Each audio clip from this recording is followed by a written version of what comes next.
Welcome back. You're watching Morning Live right here on SABC2. Well, Black Economic Empowerment, 20 years later, the baby and the bathwater is the title of a book authored by Professor Phinda Madi. And while the book was launched late last year, its redistribution coincides with the country's reflection on 20 years of human rights. Now, BEE was targeted at restoring economic restoration and subsequently human dignity to the South African black masses. But now to talk to us more about this book, of course, is author Professor Phinda Madi, and we're going to hear more from him and his views. Good morning, sir. Thank you so much for your time. Thank you. Thanks for having me. You know, it's such a pleasure talking to you, and I think I'm very excited about talking about the title of this book right now during Human Rights Month. Yep. Take me through the title of this book. Yeah, well, as you've indicated earlier, the book really is a reflection on our journey over the past 21 years on economic transformation and equity issues. And it's an area that has been of interest to me. You know, as I've indicated earlier, I actually wrote, this is my third book, it's, you know, on issues of black economic participation. The first one was in 93 on affirmative action.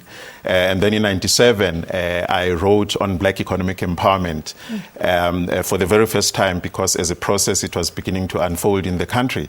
And then, of course, there was this almost 15-year gap, you know, where I was giving the process an opportunity to unfold, to take its own shape, so that when one begins to reflect on it, you know, at least there's substance behind it. So it's a reflection, and it's a reflection that I don't do all by myself. I actually approached about 30 business leaders, you know, very prominent people, you know, Tito Mboweni wrote the foreword, Ruel Koza, the leaders of all the business chambers in South Africa.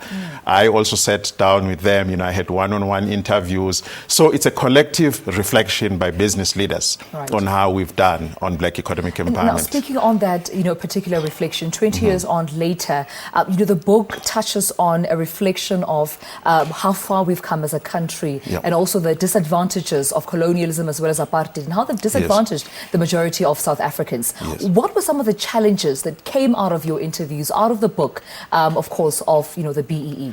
Well, yeah. You see, what actually surprised me was the pervasive sense of disappointment amongst these prominent individuals. Now, one of the assumptions that would be out there within the broader community, you know, it would be that, you know, business, particularly prominent business leaders and participants and activists like myself are probably happy, you know, and that would be the assumption. But if you read through the book, particularly the section where I'm having conversations with all these business leaders, you know, whether it's the head of BBC, Sandile Zung, or it's Khanyisile Kweyama, or it's entrepreneurs like Herman Mashaba, you know, or Richard Maponya, there's a deep sense of disappointment that BEE has essentially misfired. Yes, there have been pockets of success, you know, there have been, you know, success has been quite patchy, you know, and one must acknowledge that it hasn't just been all gloom and doom. But I think broadly, the promise of BEE, which was to integrate as many, particularly black people as possible, into the mainstream of the economy, appears to have floundered. Yes. And it's interesting that you touched on that, because I was about to, you know, also mention the fact that it seems like a contradiction, because the similarities that white privilege and BEE have is that it's only benefited the few. Why do you think that has happened? What caused that? Well, I think to some degree we took our eye off the ball. You know, I was reflecting, for instance, with Peter Vundla. Peter Vundla is also one of the participants in the book, and together with him we sat in a Black Economic Empowerment Commission in 1998, which we formed immediately after the publication of my first book on BEE in 1997. So the following year, under the auspices of the Black Management Forum, we constituted this Black Economic Empowerment Commission to try to clarify conceptually what we mean by BEE, but also more importantly, to, in a way, try to influence policymakers towards codifying what, you know, the rules and the regulations, etc. So those processes spawned the legislation that we now see, you know, starting, of course, with the Employment Equity Act, and then the BEE Act, and the regulations and the codes that you see today. But I think somewhere along the way, we took our eye off the ball. I think the obsession became too much doing deals. the obsession really was transactions, and deals by their very nature cannot be fully inclusive. Right. You can't do a deal with 18 million, South Africans. You can only select a few. So yes, some have done very well, and we do not begrudge their success, because quite a number of them are very good entrepreneurs. So they were able to identify the opportunities and make the best of them. Absolutely. So we should not begrudge that. But I think the challenge going forward now is, how do we ensure that BEE becomes more inclusive and that it delivers on its promise of the empowerment of the many rather than the enrichment of the few? Now, besides the Black Economic Empowerment Commission that you've mentioned, that you, of course, are part of its founding members, we understand that President Jacob Zuma set up a BEE advisory board, of course, with rotating membership for advisors. Yes. What was its mandate in providing leadership, and has it been successful so far? Well, I think that it has been constrained by the circumstances in which it has been operating.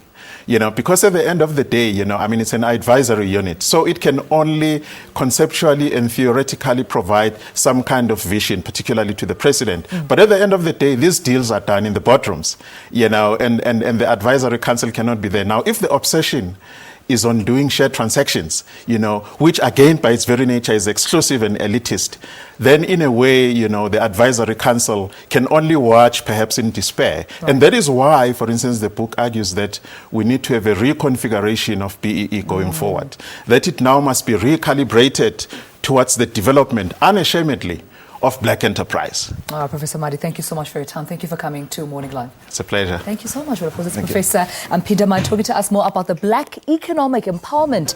Of course, 20 years later, the baby and the bathtub. Make sure you get your copy and delve into it. Conversations ready from Kainsile Kwenyama, Angile Mazwai, and Peter Mvudla, just to name a few. Ensure that, of course, you do get your copy. But on that note, though, let's take a short break. And when we come back, we have more news for you. You're watching Morning Live.